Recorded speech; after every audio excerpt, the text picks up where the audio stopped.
And now we are live. Yeah, I don't know what I did there. I could have sworn I hit the button. Oh, you were hitting buttons. Yes, quite a few. Yes. There's a lot of buttons. You like to push buttons. Yes. Sometimes you shouldn't. Yes. But, well, we're live now, so that's all that matters. Yes, and this is a podcast of some sort. Well, see, I don't know if anybody knows that now because they didn't hear the theme whole music. song. Yeah. If you can't tell, we like our theme song. It reminds me, too, the other day I watched the Power Rangers. Was it Always? Oh, man. Once and Always is what it is. It's like a special. It has to do with kind of paying homage to Trini. Okay. And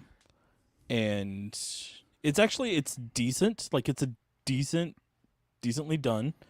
A little bit darker than more, than I expected it to be, but it was actually fairly good.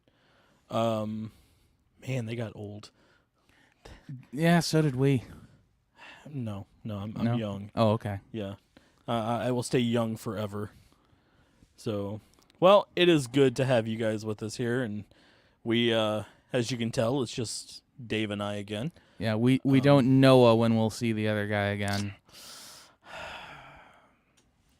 I think we need to end the show right there. All right. Good night. Good night, everybody. No, it's good to have you guys with us. We are kind of just going to jump right on into this one. And Try not to ramble too much. Try not to ramble too much. But now that you start, no guarantees. See, Just try. I was on topic.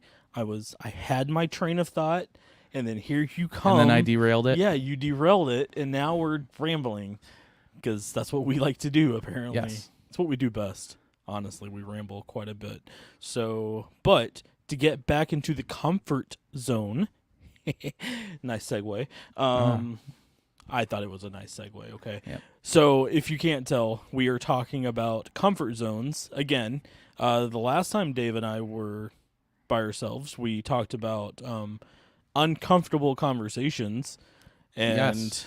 that was very uncomfortable. That comes naturally to us, apparently. Yes, it really does.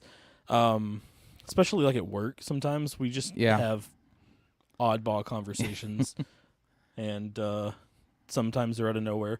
If you can't tell, we have our special guest with us. Oh, yep, there she is. Yep, she's behind me. So no, we are talking today about our comfort zone and stepping out of, or the lack thereof. Yep. Because we tend to, especially me, I don't know about you per se, but I like to find my routine, my rut, and I stay in it. Just because I hate deviating from plans. See, I'm a little different because it's nearly impossible for me to establish a routine. It's very difficult to do the same thing every day.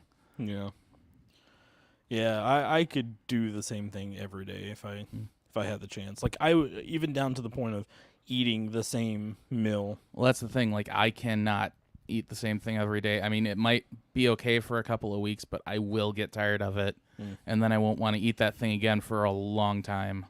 Yeah. I guess it would depend on the meal. Yeah. Pizza. I went for like a month and a half solid of eating nothing but pizza. Ooh, that's not good. No. I was in a very depressing state. Yes.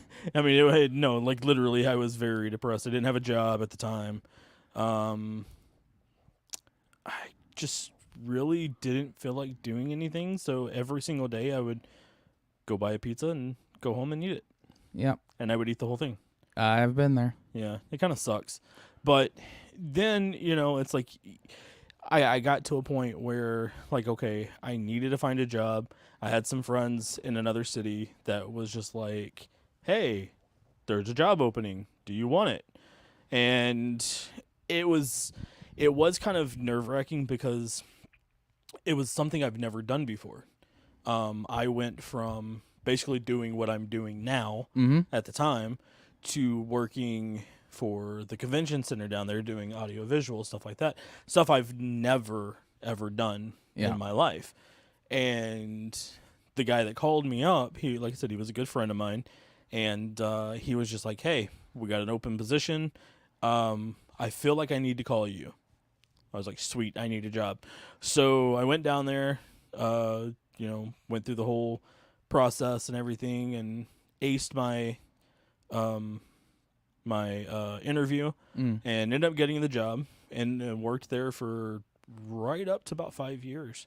Oh, nice. And it was really cool, but it was just kind of it was a little unnerving because it's something that I wasn't used to. Yeah. And I like the whole outcome of it because now it's like me and Dave were sitting here joking as we were getting ready, our little tricks and stuff that we would do for the audiovisual world, and I kept making the note to Dave, like, don't put this trick on me because I already know it. Yeah. So, but yeah, that was one of my like stepping out of the comfort zone type things that, it kind of benefited me. But sometimes they don't always benefit. Like sometimes Sometimes the risk doesn't pay off.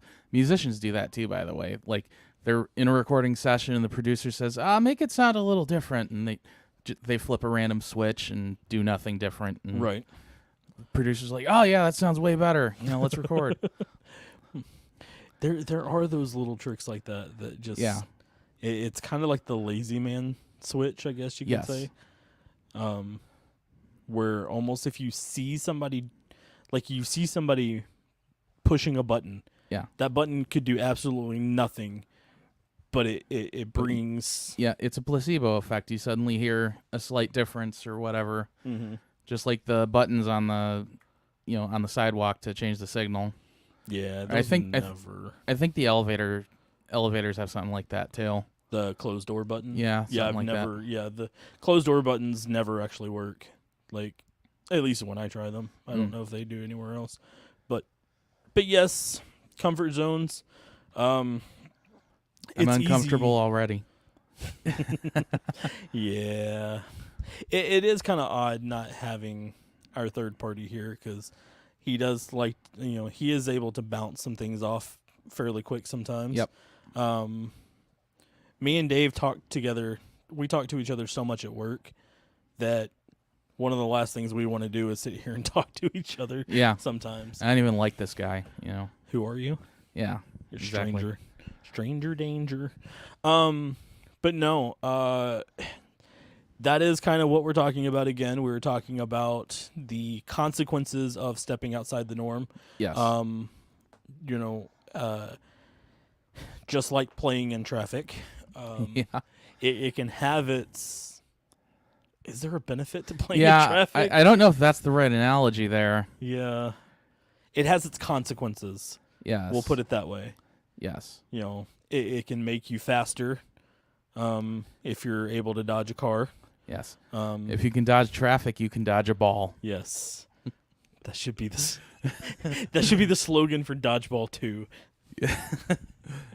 I think they are coming out with a Dodgeball 2, I think right? they are. Yeah. I don't know what. I know it's in development. Yeah.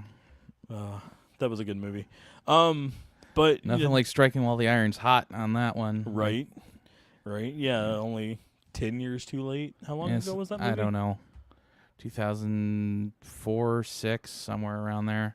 Jeez. Almost 20 years? What year is this? 24. Oh. Almost 25? Oh yeah, it's August, isn't it? Yeah. Time flies when you're old. Yep.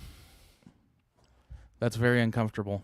Well, it's the truth, and truth is sometimes uncomfortable. Yes, that's true. So I'm going to talk to Dave about this one for a second.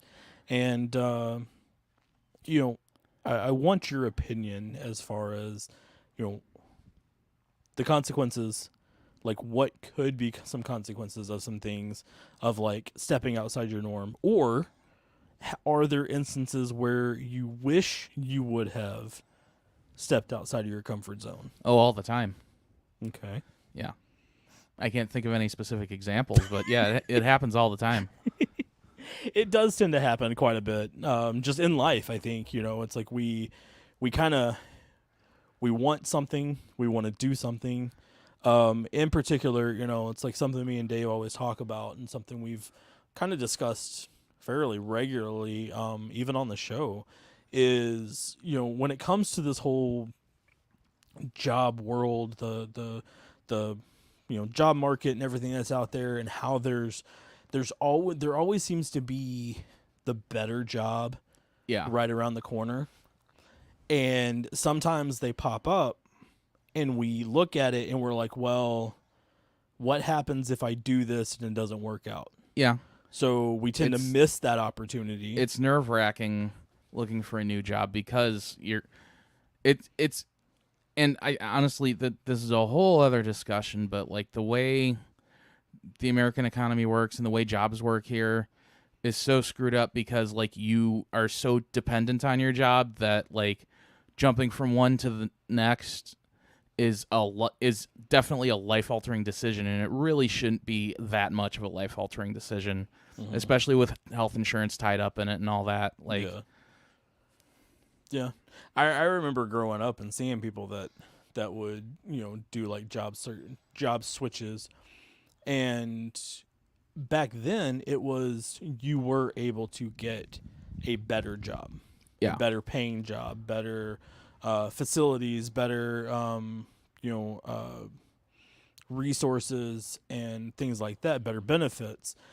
And nowadays, now it's just so uncertain.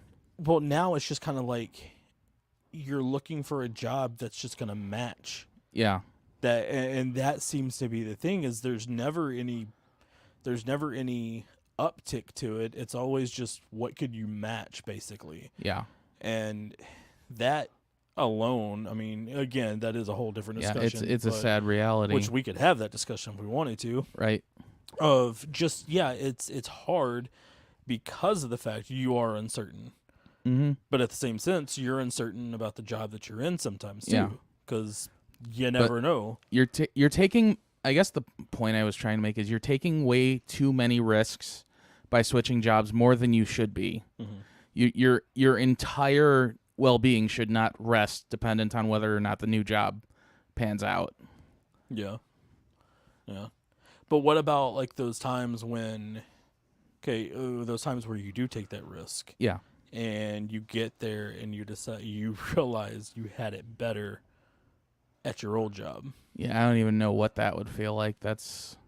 Thankfully I've never really downgraded in my life, but well, and I don't think it'd be so much of a downgrade. I mean, you could have a job that has better benefits or better pay, but the job just sucks. And, well, that's every job I've ever had. Work sucks, I know. Yes. We're not going to get into that one. All of you know too. If you know, you know. Yeah. But it's like I've talked to people that even we've talked, that we've known personally, me and you, and they say that it's like they leave their job for a better opportunity. And then they call back within a month later and be like, man, I wish I wouldn't have left. Yeah. Or, things like that, which is hard because our job in particular is not the greatest. It's definitely not the worst, though. No, it's really not. And I do like the company that we work for. I will say, I do like the company itself. I like the job, but there's always that better opportunity. Yeah. And it's just taking that risk and stepping outside of that comfort zone to take that mm-hmm. opportunity to find that better job. Yeah. But consequences in that. What's something else? Like we talk about our dating lives. Or lack thereof sometimes. Yeah, lack thereof. What are you talking about? Yeah, neither one of us have a dating life, and we're not sure the other one does either. That's just something we never really talk about. No. I don't guess, because it's just, I've always seen that being like a personal Right. like just a personal thing, and if people want to share it, then that's great. But just, I don't know. It's like I do find that conversation uncomfortable, Okay. and that's where we'll stop with that one. Yes. Okay. We're uncomfortable. Move on. Yes, we are uncomfortable. We're making it even worse. But no, there have been times where stepping outside of that norm has been beneficial. Mm. I will say, like, going back to the whole job market, and I guess that's kind of what we're gonna more Yeah. or less discuss. I think that's kind of that, and maybe just like finances in general, like, or personal lives, and yeah, finances are always a risk. yep. Everything you do you not invest? Do you invest? Investments are a risk, but leaving your money sitting in the bank is a risk. Yes. Okay, so here's a question, and it's totally off off subject slightly, but at the same time. What happens if your bank gets robbed? Do you get that money back, or is that money just gone? Well, that's why banks are insured these days. I don't know how it worked in the old days, but that's why banks are insured. But I mean, okay, let's say you have 10 grand in your bank. I wish. That's why I said let's say. Let's pretend here. Yes. You have 10 grand in your bank, and somebody walks in and they rob that bank. Mm-hmm. Wipe out the entire thing, every single penny. Now, in your account shows 10 grand. But do you actually have that money? Especially nowadays, because everything is off of card and basically off of credit nowadays. Money is essentially a made up construct anymore. Yeah. Yeah, I don't get the whole the value of it all, but that to me is a risk that's hard to take. Now, granted, on the other side is I know people who have literally buried their money in their backyard, and that doesn't sound like a good idea. Yeah, it really wasn't all that great of an idea either. So personal story with that one. Make sure you bury it deep enough, or the lawnmower is going to be a problem. That's true. Kind of a personal story with that one. My dad used to collect a bunch of coins, like the old coins. He had a bunch of the books. He had jars full of coins. Oh, he cool. had wads of $2 bills, the old $2 bills and stuff like that. And he kept them as a collection, but we didn't have a safe or anything. It was just never just put in a safe. It was always put in a secure location. Okay. And we put it in the secure location. It stayed there forever. And shortly after I got married and moved out of that home, the house caught on fire. And all of that stuff basically either got burnt or it got buried under 1,000 pounds of rubble. Yeah, that sucks. Yeah. And we think that some of it's still down there and some of it could be salvageable, but it's just, it does suck because that's something that, as a family even, because that was stuff that was just going to pass down to me, my brother, and my sister that, we lost.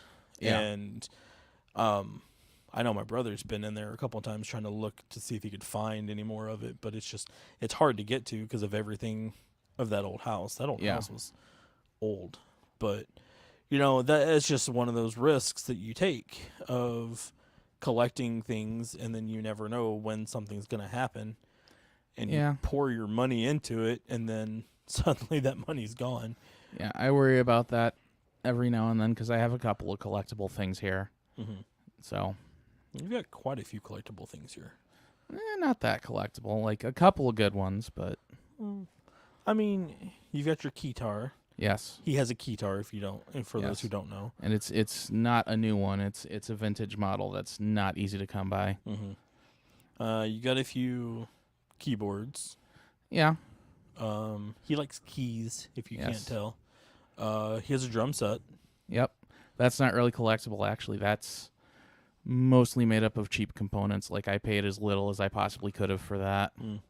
How are your neighbors liking that, by the way? I haven't heard any complaints. Okay. But I always stop at 9 p.m. I don't even know if there's a noise ordinance. I just stop at 9 p.m. I think there is for the city. Yeah. I know there is in my, like, around my area, there's a noise. Usually noise ordinances are 10 p.m., but I stop at 9. I figure that's reasonable. Yeah. You're a good neighbor. But wait till I get a tornado siren. Oh gosh. Yes. He has been talking about getting a tornado siren. Is that really a logical thing? Well, not a real one, a 3D printed one. But I mean still.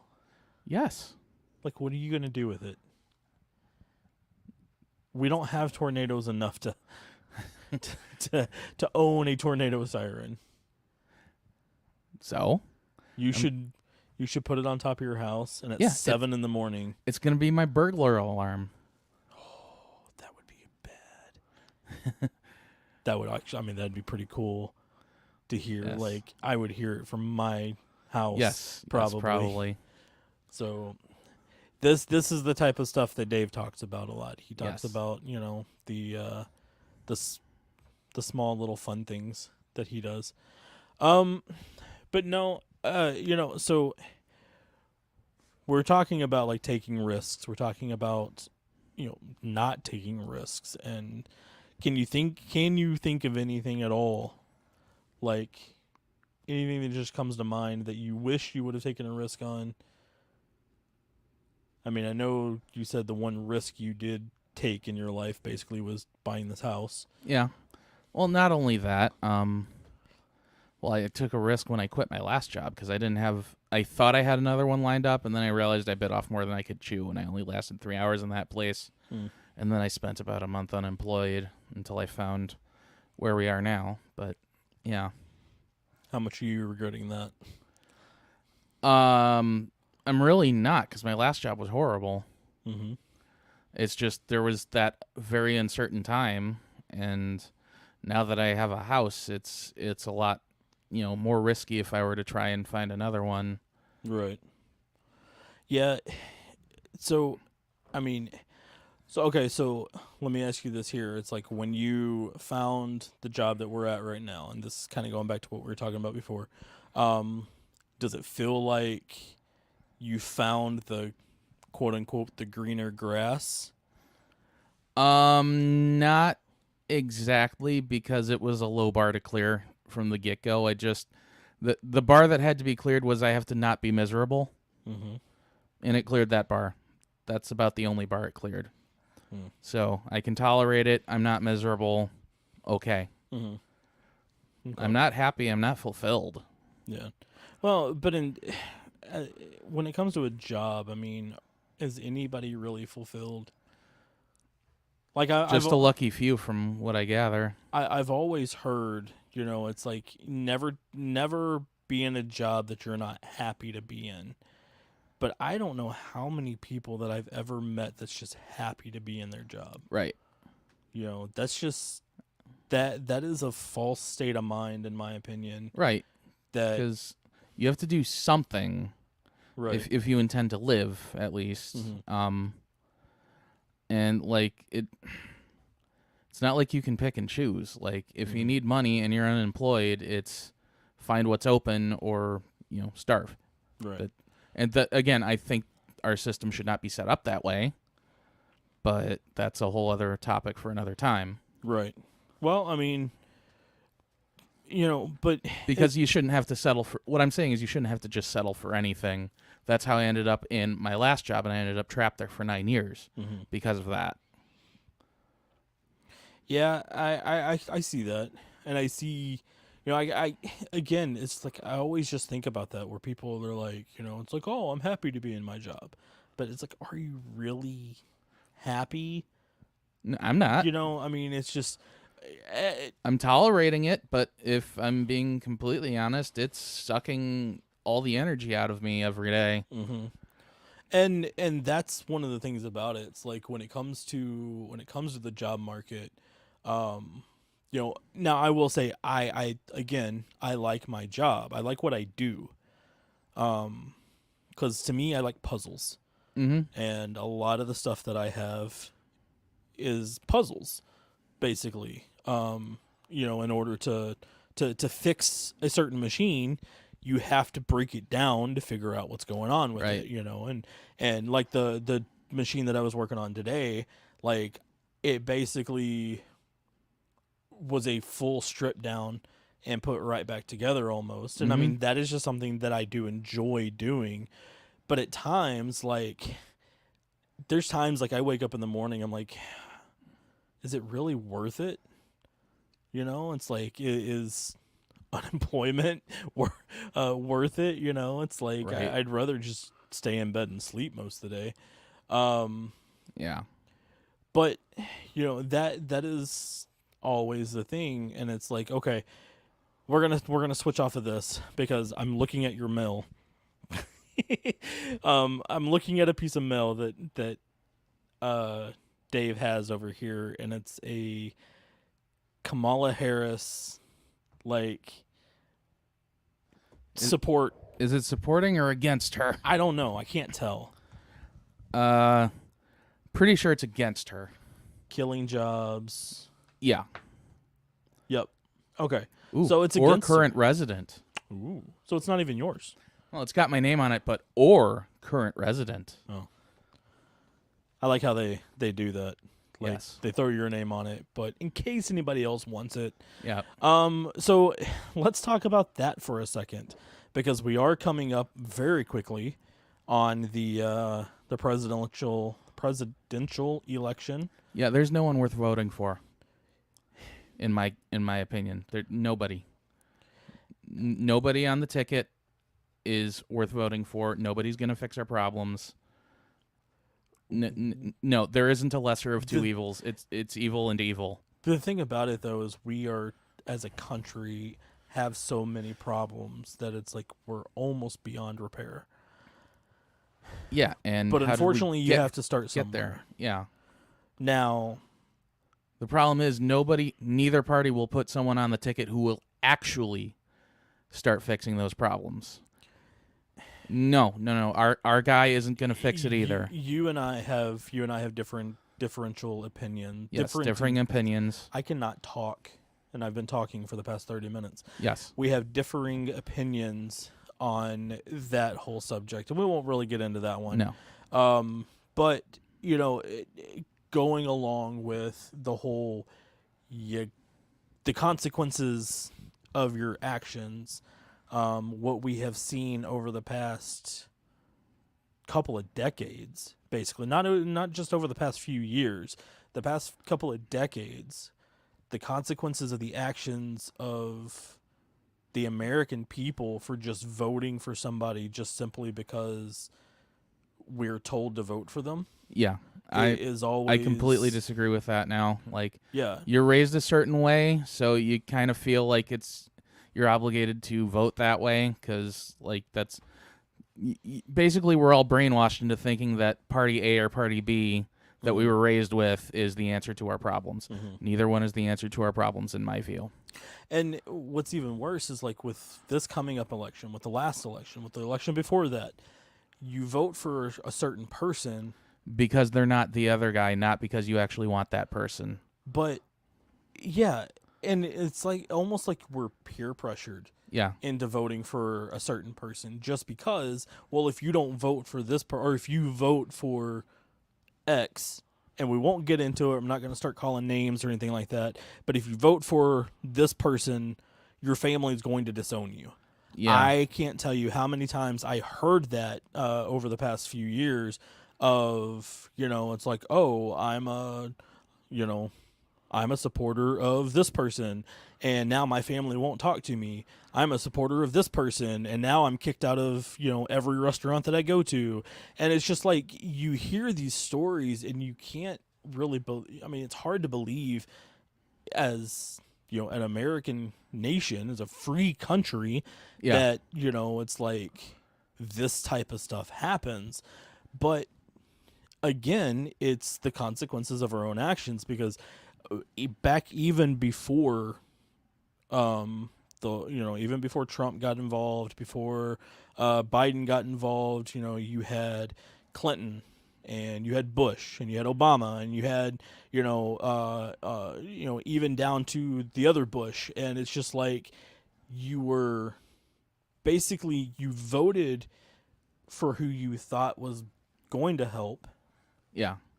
but a lot of people voted just simply because of party lines. Yeah. And Because not it's not even the other guy. Yeah. and not even doing your research on what they actually stand for. You just vote for them just simply because it's the other, it's not the other guy. Yeah.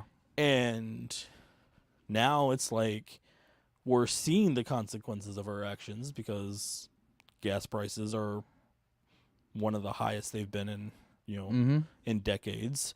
They were close to they were almost $5 a gallon up here a few months ago, and it's just like in certain places, which is, for us, it's uncalled for. It's unheard of. I mean, New York, California, I don't know anything about those, but it's just like now it's like you've got that going on. You've got the homeless numbers have skyrocketed. You've got people who can't afford groceries. You've got people who, it's like they in mountains and mountains of debt, and it's simply because, well, this person said that they would give me this, so I voted for them. Yeah. And it's just like you take that risk constantly. You're constantly taking that risk of what's going to be best or what's going to be better. I would consider that more a consequence of inaction, because you didn't actually stop to think critically about who or what you were voting for. And I'm not saying you specifically. I'm saying everybody. I get it. And so not taking action, not educating yourself, has led us into this mess. Mm-hmm. And that is something like, I know we had this discussion. I think we had it on one of our episodes. Oh, I'm sure. Where I remember when Obama first ran for office, he got up there and they were doing the debate, and I think it was him and Mitt Romney. Who I was didn't the first like. one? No, I didn't like him either. I don't remember who I voted. I don't know. Oh, I remember I couldn't vote on that one because they messed up the registration. Oh, was that like around the period where you moved up here? Or? No, I was down there, but I had moved from my old town to my new town, got the new license, like the new driver's license for that city and everything else, and they even asked you, or do you want to register to vote? And I said, yeah. Got it all, thought I got it all organized and everything. Get there to the polls the day of voting, and they're like, oh, yeah, you're registered for this city. In order for me to have gone down there, I would have had to rush, and polls were about to close. Oh, yeah. So it's like I didn't even get to vote that year. The next time I definitely voted, and I didn't vote for either one of them. Because I think it was Cheney and Obama, and I didn't even vote for either one of them. But not my own political opinions. But it's like, I remember when Obama first got up there and was doing the debate, they were asking, audience members after, they took a break, and they were asking audience members about the presidential debate. And it's like, well, what did you think when Mitt Romney said this? And it's like, oh, I don't like that guy. He doesn't stand for this and blah, blah, blah. And, it's like he's a Mormon and has 5 wives and whatever. And then they were asking, it's like, okay, well, what do you feel about, President-elect, whatever, Obama? And they're like, oh, he's really good. I like the way he dresses, and he's very eloquent in his speech, and nothing to do with policy. Nothing to do with the policy that he had whatsoever. It was basically just a fluff piece to, push him into office. And I get it. It was a very historical moment for America. But at what point do we stop making history and start making the right decisions? Mm-hmm. And that is the hard part, because even now in everyday life, it's like you're bombarded with things that are consequential to actions or inactions, like you said. We're bombarded with it every single day, and it's like, at what point do we stop stop making history and just start making the choices that are going to better this nation? And are we too far gone at that point? Yeah, pretty much. The entire government needs an overhaul. Mm-hmm. Well, not just the government. Like I'm talking the American people and stuff too. Yeah, people are idiots. I know we've Not addressed the people listening to or watching our show. Yeah, you're not idiots. You're smart for listening to us. Yes, I know I've said this before, but there's a stupidemic going on. Mm-hmm. I don't know how to explain it, but stupidity is definitely on the rise, and people. Honestly, I still think it's a mental health thing. I think people being unable to manage their emotions, being unable to communicate, I think it's a mental health thing. I think there's just a lot more prevalent, like, bad mental health. Wow, that sentence was stupid. The stupidemic is hit here. Yes. We need to quarantine. People brain no work good. Yes. People's brains no work good. And I think there's a lot of undiagnosed mental illness. So people think they're normal, and they have this sense of entitlement or a sense of, like, oh, you shouldn't do that, or you're a fascist, or what. Like, people are like labeling people as things for the most arbitrary of reasons. And it's like, what? Shut up. Nothing is ever that serious. Not in a country like ours, because we do supposedly have a free country, which, again, another topic for another day. Yes. I wonder, because we talk about like you said, the consequences of inaction. I wonder how much of this would still go on if people were just told no growing up. I was told no on a daily basis for things. And sometimes it was stuff that I questioned and was like, why would you tell me no for this? Like, it's something that has to do with school, something that has to do with church, something that has to do with, my friends. Why are you telling me no? But now it's like I grow up and I'm just like, okay, now I have the ability to say no to certain things because of the fact that that's what I was taught. Yeah. And it's like, I know people that have grown up and have never heard that word in their life. They're always just given what they want. And then those people go on mass sprees because somebody told them no at one point, and it triggered them. And so it's like, I wonder, like, even in the government, I wonder even in, today's society, just, we need to have a no day. Just, that needs to just be for the entire day. Like, instead of the purge, it's just an entire day where... No. No. No. Just somebody walks up to you, be like, no. No. For whatever reason. I like it. Yeah. It's like, hey, are you enjoying yourself? No. It's just... I think that needs to happen, because I honestly, I do agree that there are a variety of mental health issues that are happening in this country. A lot of that, though, I think stems from the fact of we are spoiled. Yeah. And it's like, it comes down to that consequences of inaction of mom and dad were just like, well, I don't care. Right. Or they weren't present at all. And so people just get away with whatever they want to do. I was going to try to tell you this before we started the show, but I didn't get the chance to.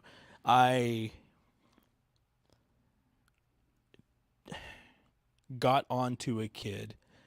He's not mine, but I got onto him yesterday, and you would think it's the very first time he was ever, like, I'm not even gonna say disciplined, because I didn't discipline him, but Right. it was like you would think it was the first time he was ever told no. Right. In From his an life. adult. Yeah. Yeah. I was at my house.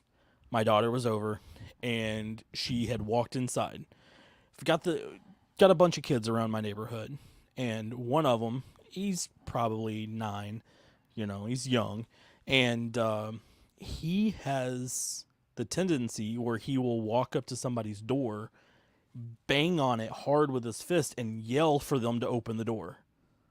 Like That's a 9-year-old, not just knocking, he's like banging, and he's like, open the door. Yeah, that's obnoxious. Yeah. The first time that he did it, I opened the door, and I'm like, dude, what's going on? He asked me, can, your daughter come out and play? And I was like, yeah, she'll be out in a moment. He did it again yesterday, and I mean, I whipped that door open fast and, like, kind of shocked him for a second. And he went to try to ask me the question, and I'm like, okay, first off, don't ever knock on my door and yell for me to answer. Right. And he's just like, well, I want to ask this. And I'm like, I don't care. Yeah. You There's don't a right and a ever wrong way to ask- do that. Yeah, I was like, if you want my attention, you knock on the door and I will come and answer it. Yeah. Like, Politely. don't yell at me to answer my own door. Right.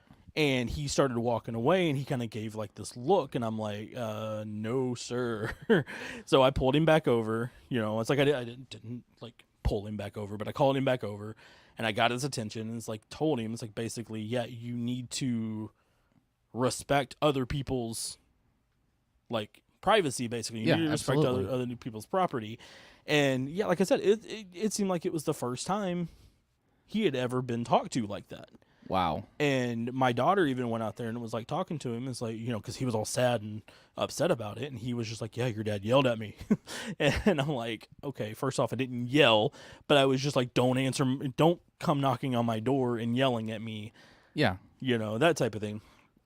And it's just like, even, at a young age, it's not because he just didn't know. Honestly, I kind of blame the parents, because Right. the parents are the ones that are teaching your child or not teaching your child how to behave. But it's not okay to do this. Right. And so, that again is the consequences of inaction, I think, of, we need to just be told no. Mm-hmm. Now, No. what would happen? Like, seriously, what would happen if we were just told no in our lives?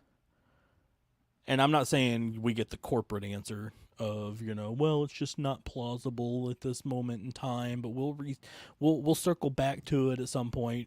No, just straight up tell me no. Like, if you're not going to give a raise, just say no. If you're not going to hire somebody else, just say no. Or if you're going to give the circle back excuse, at least give a time frame. Like, when are we circling back to it? Please let me know. I'll mark my calendar. Like, Yes. when are we coming back to this discussion, Mhm. Yeah. Like, I don't know. I think it would be good to hear no even in the drive-thru. Like, could you imagine you walk up and be like, or, you pull up and be like, yeah, I want a Big Mac and fries? No. Please? No. Just straight up just say no. I think that would lose them some business if they did that. Like, it's one thing, like, I don't know. it's one thing if you pull up to, like, KFC and they're out of chicken, because stuff Yeah. like that's happened before. Yeah, I can understand if you're out, which you're a stinking KFC. You thrive off of chicken. How do you run out? Exactly. I don't know that the example was KFC, but I've heard no, I've something seen like that before. Yeah. Like where like a restaurant that specializes in whatever is out of that thing. Yeah. Yeah. No. And I mean, okay, I get that point, but I think we just need to be told no. Like, what is it? There's one restaurant, and I don't remember the name of it. The whole point of the restaurant is to basically be insulted Yeah, I've heard of that place. Like, Yeah. if you're wearing a tie, they'll cut it and Yeah, I don't treat you remember. like crap. Like, I don't remember what the name of it is, but I see videos and stuff of it all the time. And I have seen videos where somebody would be like, "Yeah, I want to order this," and the guy's like, "No, this is what you're getting," and basically like order for him, And it's like, honestly, I think that would be kind of cool, Right. because then it's just like all of these people who go to these fancy restaurants and they order chicken strips, because that's their comfort. Yeah, I get that. It's like being told, like, no, this is what you're going to eat, I think would actually be kind of fun, because it steps outside of the norm. Comfort zone. It steps yeah. out of that comfort zone. It actually kind of forces you to try something new. Right. Now, the hard part about it and the consequences of that would be if you're allergic to what you're eating. Yeah, well, Then, you'd have to inform them of food allergies. Like, no, I can't have shellfish in any form, or whatever. Yeah. Gluten allergy or. Are you allergic to any food? I know I'm allergic to a couple of medicines. I don't know about food. I'm allergic to all sorts of food. Every time I eat it, I blow up. Yeah, that was a fat joke. Yeah. On my own. No. See, I think anyone working in customer service should be empowered to say no to rude customers or entitled customers. Not just no to everybody, but if someone is treating you disrespectfully, you should be able to match that and just say, "No, I'm not dealing with you. Next in line, please." Up to a certain point. Yes. We can't all be Waffle House employees where they'll literally throw hands. Oh, okay. I don't know if do we have a Waffle House up here? I know we have an IHOP. I don't know about a Waffle House. Yeah, Waffle Houses were. I can't even say they're good, because I don't remember the food. All I remember is going there at like midnight and somebody being in a fist fight with the cashier. That seemed to be like the daily thing. It's like they just kind of like, man, they throw hands out there. Okay. But I don't know if I've ever actually been to a Waffle House. we need to find one. Yeah. We need to see if there is one up here and just go for the experience one time. Yes. But I do agree to a point where customer service should be able to match a certain type of energy. Not necessarily be disrespectful back, but just say no. Just say Be firm. I'm not dealing with you. You can either check your attitude at the door, or I will not serve you, or I will not help you, or whatever the case may be, depending on the industry you're in. But yeah. Well, especially in our industry, because we have people that come in and they want to tell us how to do the job that we're doing. I love how you're a mechanic and customers tell you that they know better what's wrong with their machine than, the guy who's been looking at them for however many years it's been now. Yeah.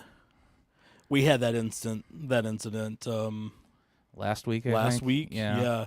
Where a customer came in and it did take me a little bit longer than expected to find to find the issue to this particular machine, because there are a lot of pieces involved in what could have been wrong. And the customer comes up and he's throwing a fit, and I sit there and I'm not going to say argued with him, but we went back and forth for probably a good 15 minutes. And the guy's like, nope, this is what the problem is. This is what it is. This is what it is. This is what you need to replace. And it took everything in me to just tell the guys, like, since you know what the problem is, just fix it yourself. Right. But I couldn't.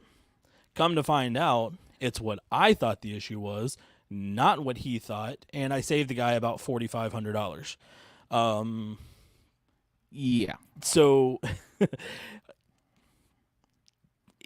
sometimes you got to trust the people that you're working. Check your ego at the door. Like, there are the whole reason you brought it here is because someone here knows better than you do. So. Right.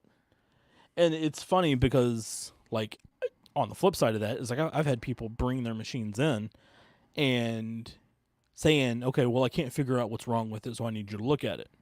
And so I'll tell them, it's like, okay, I'm the only mechanic back there at the moment. Oh, well, maybe I'll put in a job application.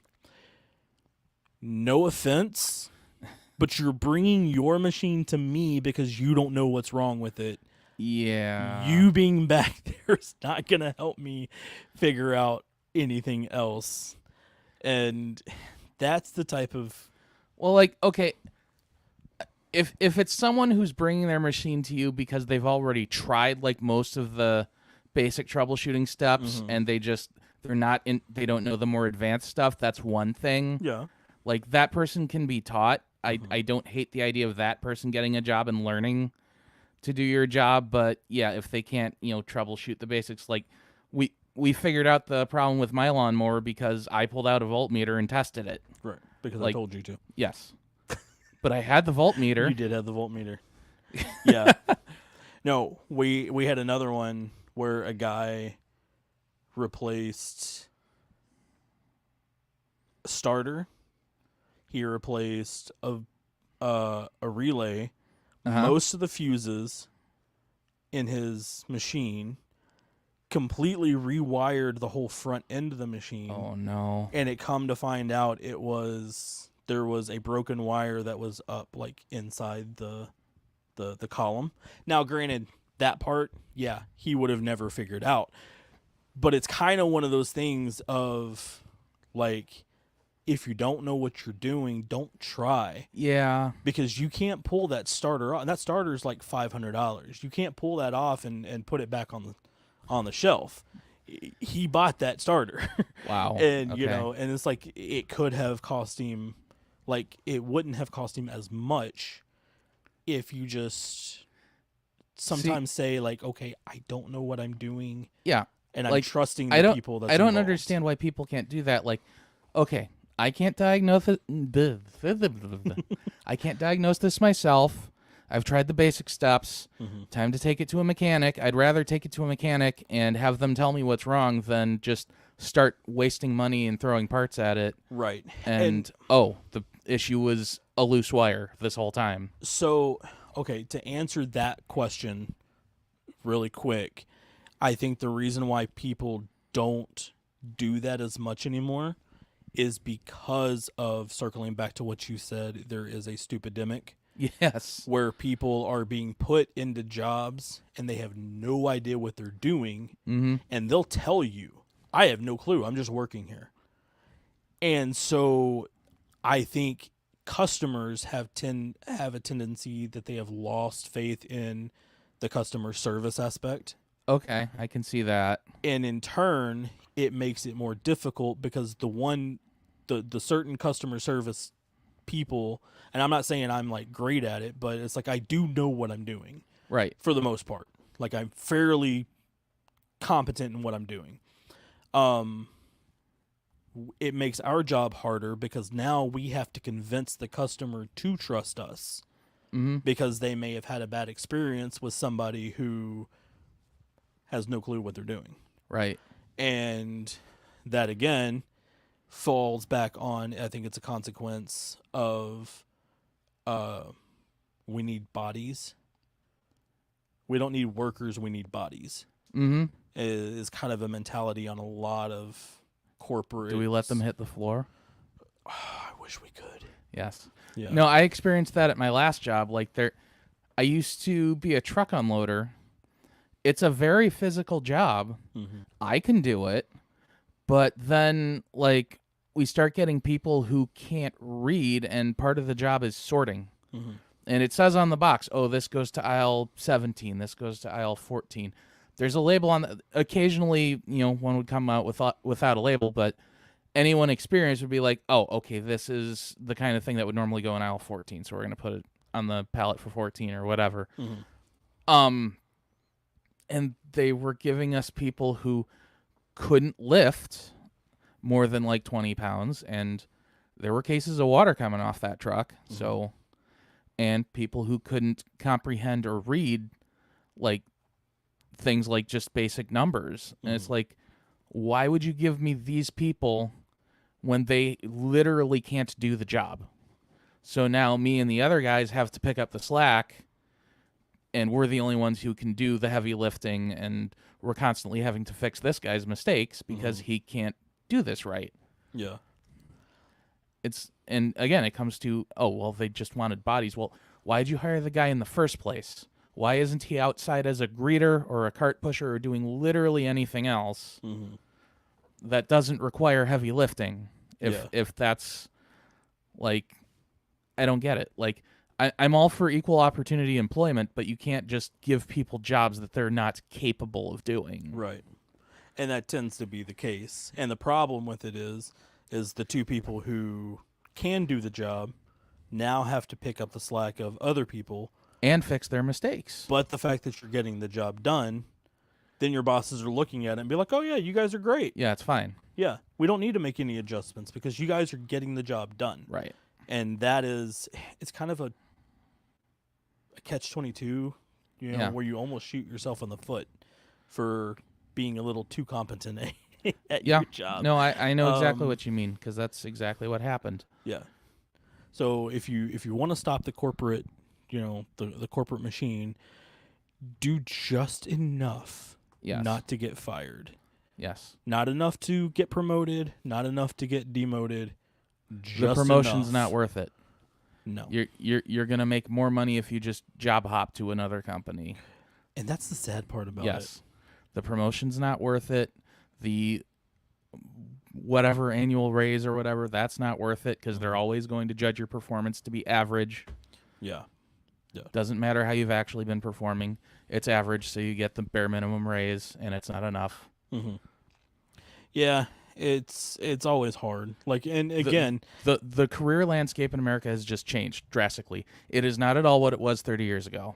Again, this is a whole discussion for a whole other time. How many times have I said that tonight? I don't know because we keep going back to it every time you say that. Then we just kind of like get into it a little bit. Yeah. But yes, we will have that discussion at some point. Because it is in our list of, things to talk about. But we,